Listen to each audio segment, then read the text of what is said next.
Thank you for watching Studio 7 from the Permian Basin Chevy dealers. Thanks to innovations in dental care, most of us expect our teeth to look better than we used to. So we see celebrities with those splendid smiles of perfectly sized, perfectly straight, perfectly white teeth. So here's the question, why shouldn't we have those kind of teeth as well? In this week's Ageless Beauty by Dr. Robin Rutherford's Art of Dentistry, we are exploring teeth whitening and what it means these days to have a brighter smile. Thanks for being here with us today. Glad to be here. It's fascinating when you look back at history because, you know, decades ago, we didn't have these same kind of expectations. Well, they couldn't do so much with dentistry back then. When I first started back in '82, then we were just coming out with porcelain veneers. Okay. So now it's something that I do all the time. Yeah, so I'm not a secret keeper. I have porcelain veneers. I love mine. It's a topic for a different day, but you know, people do think, oh, they have perfect teeth. They must have been born that way. Yeah, and I couldn't tell. I just thought you had a beautiful smile. Thank you. Which is what our goal is nowadays. The first thing you say we can do is work on the color, right? That's the first issue.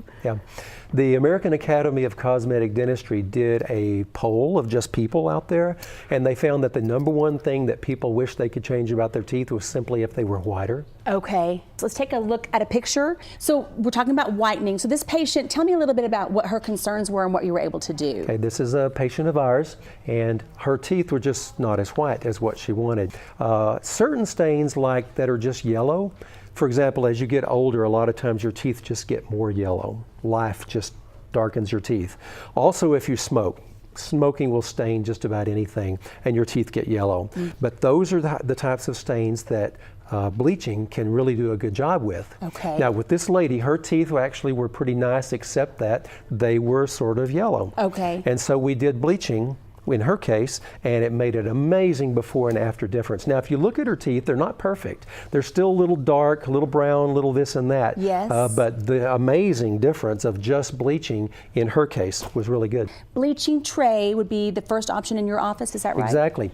There's 2 ways, and I brought a little example of my own. This is my own bleaching tray. Okay. And you just pop it in, and it's clear, and you can almost talk well. But what we do is you have a little bottle of the gel, the bleaching gel, and you just put a little in. So this is made on your model of your teeth. So it fits you only perfectly. you. Yeah, okay. It's for you. And you put a little gel in, you just pop it in and wear it around the house in the evening or while you're watching TV for 30 minutes at a spot, you know. And it gently, gradually whitens your teeth, okay?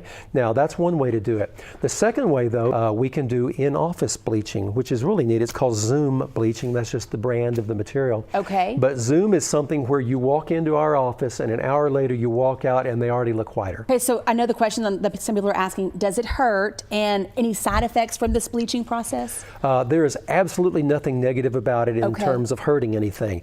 Some people, if you have sensitive teeth, for example, some people say, oh, my teeth are sensitive when I eat lemons or grapefruits or anything, you know, different things, you know. Sometimes your teeth might be sensitive to the bleaching. Okay. And so we actually have different levels of different percentages of the bleaching material. Now, but you said there are some instances where a bleaching tray process is just not going to help, and that's common around here, right? Right. Fluorosis. Fluorosis. I've never heard that phrase. Okay. Fluorosis is the word.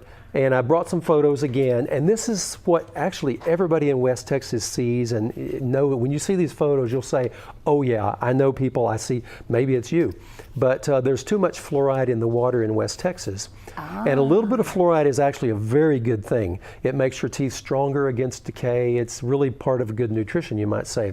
But too much of something good is not necessarily better. And that causes this discoloration. Too much fluoride. Okay. Now, fluorosis will not bleach out. So the you could solution bleach for till that, the cows come home. It's not going to work. Not going to work. But it doesn't mean there's not a veneers. solution. Okay, Porcelain veneers.